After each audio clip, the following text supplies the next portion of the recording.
वो इतना खून से था कि हमने सही से देखा भी नहीं उन्हें। पूरा वो बहुत खून हो रखा था। पीछे रस्सी, एक चुन्नी और किल्लियां मिली हैं, किल्लियों से मारा है उनको।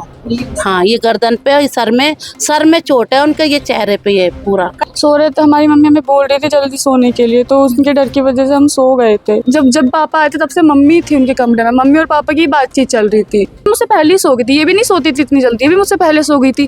फिर मैं सोई, सोने के बाद फिर हम सारे सीधा 4:30 बजे उठे हैं।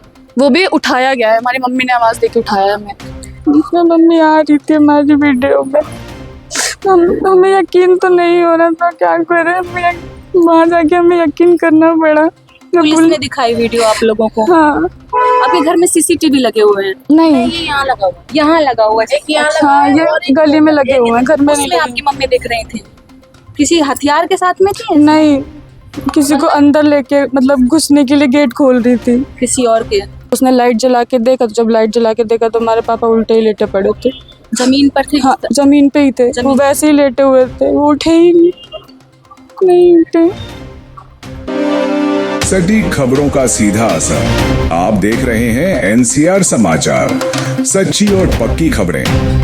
नमस्कार, आप देख रहे हैं एनसीआर समाचार। मैं हूं आपके साथ नमिता चौहान। इस वक्त हम लोग मौजूद है दक्षिणी दिल्ली संगम विहार के केएसके स्कूल के सामने, और यहां पर 2 दिन पहले परसों की देर रात एक बड़ी वारदात को अंजाम दिया गया। एक पत्नी ने, जो 3 बच्चों की मां थी, अपने ही पति को बड़ी ही बेरहमी से मार दिया। इस वक्त परिवार के कुछ लोग यहाँ पर आपको नजर आ रहे होंगे। और दूसरी चीज और मैं बता दूं आपको, अभी जो बॉडी है वो शमशान को गई है। अंतिम संस्कार के लिए बॉडी यहाँ से लेकर गए हैं लोग, शव लेकर गए हैं। और परिवार की बेटी और बुआ, बेटियों की बुआ यानी कि जिसकी डेथ हुई है, उनकी बहन यहाँ पर है। सीधे जुड़ते हैं, जानने की कोशिश करते हैं आखिर क्या हुआ था, क्यों घर की जो घर की रखवाली करने वाली महिला होती है, जो पत्नी थी, जो घर संभाल रही थी, जो अपने बच्चों को संभाल रही थी, अपने पति को इतने सालों से संभाल रही थी, अचानक से वो इतनी क्रूर कैसे हो गई कि अपने ही पति को इतनी बेरहमी से मार डाला, किसी को कुछ पता तक नहीं चला। आइए सीधे जुड़ते हैं, बात करते हैं कि आखिर क्या मामला था। क्या नाम? नाम क्या उम्र होगी आपकी? 20 साल। पापा का क्या नाम था? मुन्ना लाल गुप्ता। पापा की क्या उम्र होगी? होगी 50-55 के आसपास। मम्मी का क्या नाम था आपके? मंजू। आपकी मम्मी ने आपके पिताजी को मारा है? ऐसा पुलिस वाले कह तो रहे हैं कि उन्होंने ये चीज़ कबूल करी है अपने मुंह से कि हाँ उन्होंने ही किया है ये सब। अब क्या है क्या नहीं है वो तो वही जानती हैं। मम्मी को अरेस्ट किया है पुलिस ने? आप लोगों ने कुछ देखा था? हमें कुछ पता ही नहीं चला था। पता नहीं चला। आप लोग सब लोग साथ में यही रहते थे? हाँ। मम्मी पापा के साथ कितने सालों से रह रहे इस मकान में? इस मकान में ये दिवाली आती तो 3रा साल लग जाता हमें। 3रा साल लग जाता है। तो ये देर रात की घटना है, उस वक्त सो रहे थे क्या आप लोग? हाँ, हम सो रहे थे, हमारी मम्मी हमें बोल रही थी जल्दी सोने के लिए, तो उनके डर की वजह से हम सो गए थे। फिर हमारी सीधा नींद खुली थी 4:30 बजे एसी बंद करने के लिए। एसी बंद करने के लिए हम उठे थे तो मम्मी को घबराहट हो रही थी। तो मैंने उनसे पूछा आपको क्या हो गया, क्यों ऐसे कर रही है? कह रही मेरे को घबराहट हो रही है। उन्होंने कहा अपने भाई को फ़ोन कर, मेरा भाई कावड़ लेने गया था। तो मैंने कहा ठीक है रुक जाओ मैं करती। मैंने अपने भाई को 5-6 मिस कॉल मारी, उसने नहीं उठाया। तो फिर मैंने मम्मी को बोला रुक जाओ मैं किसी को फ़ोन करती। तो मम्मी ने बोला हमारी एक आंटी हैं उनको फ़ोन करने के लिए बोला, तो हमने उनको फ़ोन करा। तो मम्मी ने उनसे बोला कि तुम जल्दी आ जाओ, जो उनका नाम है, जल्दी आ जाओ, मुझे घबराहट हो रही है, मुझे अच्छा नहीं लग रहा है, मेरा लाला वापस नहीं आया, ऐसे करके। उतने में मैंने इसको बोला कि जा तू पापा को बुला के लेके आ। तो ये पापा को बुलाने गई होगी, तो ये पापा को बुलाने गई, पापा को आवाज़ मारी होगी इसने, 4 से 5 बार आवाज़ मारी होगी, वो उठे नहीं होंगे। तो उसने लाइट जला के देखा, तो जब लाइट जला के देखा तो हमारे पापा उल्टे ही लेटे पड़े थे। जमीन पर थे? हाँ, जमीन पे ही थे, वो वैसे ही लेटे हुए थे, वो उठे ही नहीं उठे। कहाँ चोटें लगी हुई थी पापा को? वो इतना खून से था कि हमने सही से देखा भी नहीं उन्हें। पूरा वो बहुत खून हो रखा था। मेरे को खून से थोड़ा घबराहट होती है ना, तो मैं नहीं देखती। मैंने देखा तो पूरे उल्टे लेटे हुए थे, पूरा खून था उनके, पूरा खून था। फिर ये चिल्लाई है, तो चिल्लाने के बाद गली में 1-2 आंटी वो आई थी हमारे यहाँ, फिर उन्होंने ही सबको बुलाया था। उनको बुलाने के बाद फिर पूछताछ हुई थी मम्मी से। तो पहले तो मम्मी ने मना कर दिया, फिर हमें वीडियो वगैरह दिखाई थी जिसमें मम्मी आ रही थी हमारी वीडियो में। हमें यकीन तो नहीं हो रहा था, क्या करें। वहाँ जाके हमें यकीन करना पड़ा। पुलिस ने दिखाई वीडियो आप लोगों को? हाँ। आपके घर में सीसीटीवी लगे हुए हैं? नहीं, ये यहाँ लगा हुआ है, यहाँ लगा हुआ है। एक यहाँ लगा हाँ हुआ है और ये गली में लगे हुए हैं, घर में नहीं उसमें लगे। आपकी मम्मी दिख रही थी, किसी हथियार के साथ में थी? नहीं, किसी को अंदर लेके मतलब घुसने के लिए गेट खोल रही थी। किसी और के? ऐसा भी तो हो सकता है आपकी मम्मी ने ना मारा हो, जिस आदमी ने घर में एंट्री ली उसने ऐसी हरकत की हो। वो हो सकता है, लेकिन अब मेरी मम्मी ने सारी चीज़ अपने ऊपर ले ली तो मैं क्या करूँ बताओ।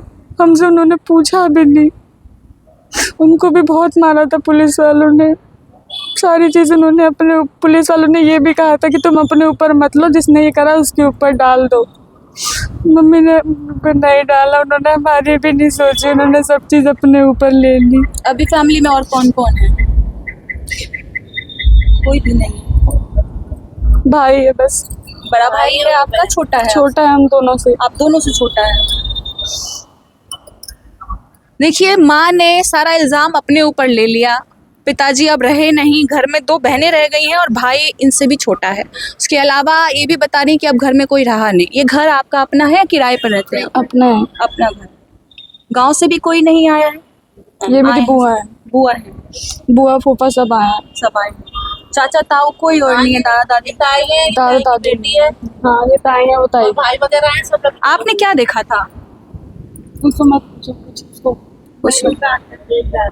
वो सेम वही, वो कुछ नहीं पता। वो थोड़ी सी ऐसी हो गई है, वो नहीं बताएगी अभी। यही बात है। आप यहीं रहती हैं आसपास, गांव से ही आई हैं? तो गांव से गांव से आए हैं। कुछ बताया आपको पुलिस वालों ने? कुछ देखा आप जो लोगों ने? जो मैं तो कुछ नहीं देखा, जे बता रही सोई बात। जब बॉडी आई पोस्टमार्टम के बाद, उसके बाद आपने देखा कुछ? भाई को कहाँ कहाँ चोट लगी थी आपके? सो जहाँ जहाँ देखा जा पर लेटा था सभी देख, कहाँ कहाँ चोट लगी हुई? पीछे ये सब चोट हो। सर पे लगी थी। और भी कहीं कोई खरोच या कोई चोट? और मैं कुछ नहीं देखा। गले पे कोई निशान वगैरह? गले पे कोई निशान वगैरह थे? वो हमने नहीं देखा, हमने सिर्फ शक्ल देखी थी पापा की, वो भी यहीं पे। बस यहीं पे? हाँ। उससे पहले कुछ नहीं देखा? उससे पहले वो पूरा ऐसे पूरे लथपथ हो रखे थे खून से, सब पूरे खून खून से सने हुए थे। वो कुछ दिखाई नहीं उस चक्कर में। ये और मैं इसलिए बाहर आ गए थे हम लोग, क्योंकि हम लोग खून नहीं देख पाते। तो जितना भी हमने देखा, हमने इतना देखा तो पूरी बॉडी इनकी इतनी देर में खून है और पूरी बॉडी पे उनके खून लगा हुआ है। तो उससे पता ही नहीं चला कि कहाँ लगी है। उनके पूरे मुंह में खून लगा था उनके। रात में जब पापा आए थे तो कुछ बताया था? जब काम से लौट कर आए उस टाइम कोई बात आप लोगों की हुई, कुछ बताया? वैसे तो पापा आते हैं तो हमें आवाज़ देते हैं। पापा आए भी थे, आके बैठे थे। मैंने इतना देखा था, हाँ पापा आके बैठे हैं। क्योंकि मैं जब पापा आ जाते तो हम लोग पापा के कमरे में नहीं जाते हैं, क्योंकि पापा अपना गेट वेट बन के एसी वेसी चला के न्यूज़ देखते हैं। कल भी ऐसा ही हुआ था, तो मैं उनके कमरे में गई नहीं, तो मम्मी थी उनके कमरे में। क्या वैसे मम्मी जाती नहीं, हम पूरे दिन जब पापा आए थे तब से मम्मी थी उनके कमरे में। मम्मी और पापा की बातचीत चल रही थी। कोई झगड़ा आप लोगों ने आवाज वगैरह कुछ सुनी हो कि दोनों के बीच कोई झगड़ा हो गया हो? झगड़ा तो नहीं हुआ, झगड़ा नहीं हुआ था, वो अपनी नॉर्मली बात कर रहे थे आपस में। हाँ, पापा क्या काम करते थे? पापा मेरे बिल्डिंग तोड़ने का काम करते थे। कंस्ट्रक्शन वाला काम उनका होता था। और कितने बजे तक वो घर लौटे थे? उनका एक टाइम फिक्स नहीं था। वो उस दिन कितने बजे तक आ गए? कितने बज रहे थे? 10:30 बजे। तो मैं यहाँ से अंदर ही गई थी, तो थे अंदर ही थे वो, तो वही मान लीजिए अब 9 साढ़े 9 के आसपास। हाँ, उसके बाद खाना वाना खाए? उसके बाद हाँ खाना वो अपने ही रूम में खाते हैं वो। अपने हाँ, हम बना के उनको उनके रूम में दे देते हैं। खाना भी वो अपने रूम में खाते हैं, दूध भी अपने रूम में पीते हैं वो। इसके बाद ना मैंने उनको देखा, ना मेरी उनसे बात हुई। उसके बाद मैं अपने रूम में गई। मैंने 10:30 11 बजे के आसपास खाना खाया था। खाना इसने भी खाया। मम्मी हमसे ये बोल रही थी कि उन्होंने खाना खा लिया। मम्मी हमसे बार बार यही बोल रही है। हम उनसे पूछा था आपने खा लिया? वो कह रही हाँ मैंने खा लिया। मैंने उनको देखा नहीं, इसने भी देखा नहीं खाते हुए। तो हमने सोचा क्या पता खा लिया उन्होंने। तुमने नहीं बोला कुछ। मैंने खाया, इसने खाया। खाने के बाद वो हमको नींद आ गई 12:30 तक। जब हमारी मम्मी हमसे बोल रही थी तुम लोग सो क्यों नहीं रहे हो, इतना हम पे चिल्लाने लगी, तो हम सो गए। ये मुझसे पहले ही सो गई थी, ये भी नहीं सोती थी इतनी जल्दी, ये भी मुझसे पहले सो गई थी। फिर मैं सोई। सोने के बाद फिर हम सारे सीधा 4:30 बजे उठे हैं। वो भी उठाया गया है, हमारी मम्मी ने आवाज़ दे के उठाया हमें। वैसे नींद नहीं खुली आप? नहीं, वैसे हमारी नींद ही नहीं खुली। ऐसा तो नहीं खाने में कुछ था जिसकी वजह से आप लोगों को तुरंत ऐसी नींद कुछ आ गई? पता ही नहीं चला हमें, कुछ नहीं पता चला। हमें कुछ नहीं पता चला। और ये लोग ये बोल रहे हैं कि तुमने अपने पापा की आवाज़ ही नहीं सुनी। हम सुनते तो हम बचा लेते थे, हमने कुछ नहीं सुना। हमने एक आह तक की आवाज़ नहीं सुनी उनकी, कुछ भी नहीं।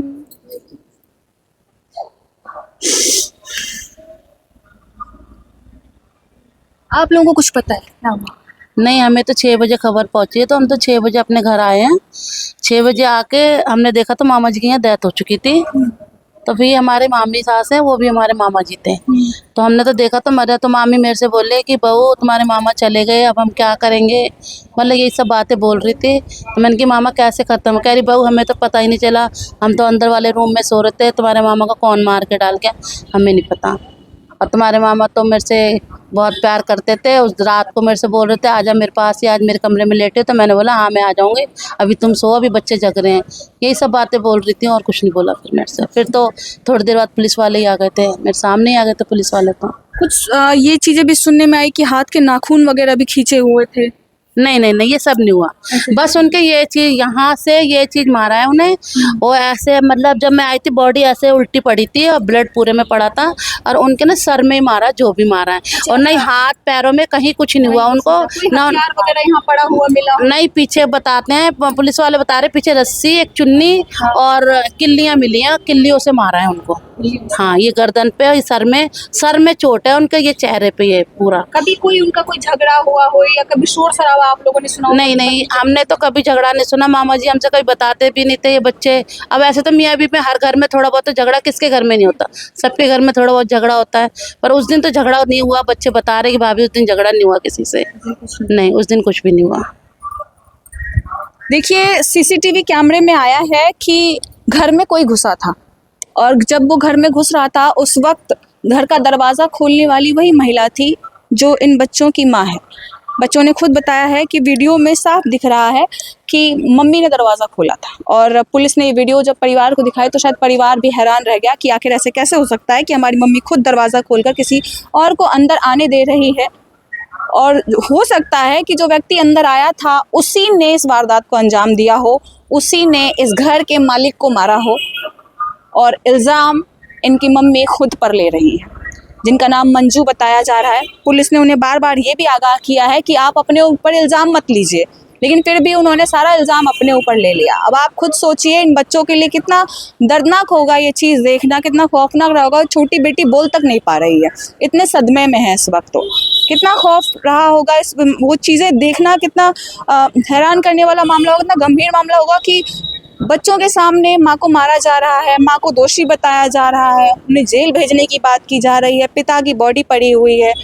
ये चीज़ें, ये मंजर कोई नहीं देख सकता कि एक तरफ माँ पिता चले गए और दूसरी तरफ माँ को भी पुलिस लेकर चली गई। आस पड़ोस में भी किसी ने नहीं सुना कि कोई झगड़ा हुआ हो या कोई चीखने चिल्लाने की आवाज़ आ रही हो, किसी ने कुछ भी नहीं सुना। किसी को नहीं पता था कि अचानक से कुछ ऐसा हो जाएगा। जिनकी मृत्यु हुई है वो कंस्ट्रक्शन का काम करते थे, बिल्डिंग तोड़ने का, फिर उनको बनाने में जो काम करना होता है, जो मदद होती है, उस तरह का वो काम करते थे। और उस दिन रात भी वो 8, साढ़े 8, 9 बजे तक घर आ गए थे। किसी को नहीं पता था कि शायद ये उनकी आखिरी रात हो जाएगी। घर की मालकिन ने, यानी कि उस व्यक्ति की पत्नी ने सबको खाना खिलाया, बच्चों को खाना खिलाया, पति को खाना खिलाया, और खाना खिलाने के बाद उन्हें सोने को कहा, और एकदम से सबको नींद भी आ गई। ऐसा हो सकता है कि खाने में कुछ नशे का मिलाया गया हो, कोई नशे की दवाई मिलाई गई हो, जिसकी वजह से सबको एकदम से नींद आ गई। और उसके बाद जब सुबह महिला को घबराहट हुई तब उन्होंने अपनी बच्चियों को चीख चीख कर उठाया कि उठो, मुझे घबराहट हो रही है। बेटा कांवर लेने गया हुआ था, घर का सबसे छोटा बेटा है, बेटियां सो रही थी, और दूसरी तरफ माँ किसी और के लिए घर का दरवाज़ा खोल रही थी कि वो अंदर आकर उसके पति की हत्या कर। एक पत्नी खुद अपने पति की कातिल बन गई। ऐसा भी हो सकता है उन्होंने अपने हाथों से कत्ल ना किया हो, लेकिन किसी और को घर के अंदर आने दिया। ये भी एक आरोप ही है, ये भी एक गुनाह ही है कि आपने किसी और को घर के अंदर आने दिया अपने ही पति को मारने के लिए। जिसकी मृत्यु हुई है उस व्यक्ति के एक तरफ चेहरे पर काफ़ी चोटें थी, कीलों की चोटें थी, सिर पर चोटें थी, बाकी पूरी बॉडी पर कोई निशान नहीं पाए गए हैं। पीछे कीलें पाई गई हैं, चुन्नी पाई गई है, जैसा कि लोग यहाँ पर बता रहे हैं। तो कीलों के ज़रिए, हथियार के ज़रिए उनको एक ही हिस्से पर इतनी बार मारा गया है कि उनकी डेथ हो गई। किसी ने यहाँ पर कुछ नहीं देखा, किसी ने कोई शोर शराबा नहीं सुना, किसी ने पति पत्नी के बीच के लड़ाई झगड़े तक की आवाज़ नहीं सुनी। और घर के बच्चों को तो पहले ही नशे की दवाई डालकर खाने में सुला दिया गया था। पति को भी शायद इसी तरीके से उन्होंने सुला दिया हो। इसीलिए नशे में जब उन पर वार हुए, उन्हें मारा गया, तो बेहोशी की हालत में उनके मुंह से चीखें तक नहीं निकली। अगर चीखें निकलती तो शायद आस पड़ोस के लोग ज़रूर सुनते। बेहोशी की हालत में मारा गया है, जिसकी वजह से उनके मुंह से चीखें तक नहीं निकली। और उसके बाद उन्हें उस व्यक्ति ने और महिला ने, दोनों ने मिलकर अपने मंसूबे को अंजाम दिया। अगली सुबह 4 साढ़े 4 बजे करीब जब आस पड़ोस के लोगों को पता चला तो फिर पुलिस को खबर की गई। पुलिस यहाँ आई और उसके बाद छानबीन शुरू हुई। जब बार बार महिला से पूछा गया तब जाकर के उन्होंने सारा गुनाह अपने ऊपर ले लिया। इससे पहले महिला भी मना कर रही थी कि मुझे नहीं पता कि आखिर ये कैसे हुआ। जब सीसीटीवी फुटेज खंगाली गई तब कहीं जाकर के पता चला कि इसमें घर की मालकिन का ही हाथ है। घर के मालिक को मारने में घर की मालकिन ही शामिल है। ऐसी कई खबरें आपने पहले भी सुनी होगी कि पत्नी ने बॉयफ्रेंड के साथ मिल करके अपने पति को मार दिया। आपने आगरा की खबर भी सुनी, आपने मेरठ की खबर भी सुनी, आपने मुस्कान वाली खबर भी सुनी, आपने हाल फिलहाल में जो हत्या हुई है किले पर जाकर सिया वाली खबर भी सुनी। ऐसे कई सारे खबर हैं। और उसके बाद अब ये एक दिल्ली का मामला है जहाँ पर 3 बच्चे होने के बावजूद भी महिला ने किसी और का साथ दिया अपने ही पति को मारने के लिए। पैसों की, धन दौलत की, घर परिवार की कोई कमी नहीं थी। बावजूद इसके अपनी इतनी बड़ी बड़ी बेटियों का बिना सोचे महिला ने उन्हें अनाथ कर दिया। एक महिला की ज़रा सी गलती ने आज उनके 3 बच्चों को अनाथ कर दिया। दोनों बेटियां जवान हैं, अब उनकी देखभाल कौन करेगा? आगे पीछे कोई भी नहीं है। बुआ है, वो भी काफ़ी बूढ़ी हो चुकी है। अब वो कैसे कमाएंगी, कैसे खाएंगी, क्या करेंगी, उन्हें खुद को नहीं पता। पिता रहे नहीं, माँ ने गुनाह कबूल कर लिया है, माँ को जेल भेज दिया जाएगा और पीछे से 3 बच्चे अनाथों वाला जीवन जीने पर मजबूर हो जाएंगे। उम्मीद है कि इस खबर के बाद आने वाले समय में जितनी भी महिलाएं अपने प्रेम के चक्कर में अपने पति को मारने की सोचती हैं या उनको मारने की साजिश रचती हैं, वो इन चीज़ों से थोड़ा सा बचेंगे, क्योंकि उनके पीछे उनके बच्चों का जो जीवन है वो बर्बाद हो जाता है। और अगर बच्चे नहीं भी हैं तो जिनके बेटे को आप मार रहे हो उनके परिवार का क्या होगा वो सोचिए। आज के लिए इतना ही। आगे की अपडेट के लिए बने रहे हमारे चैनल NCR समाचार पर। मैं आपके साथ नमिता चौहान।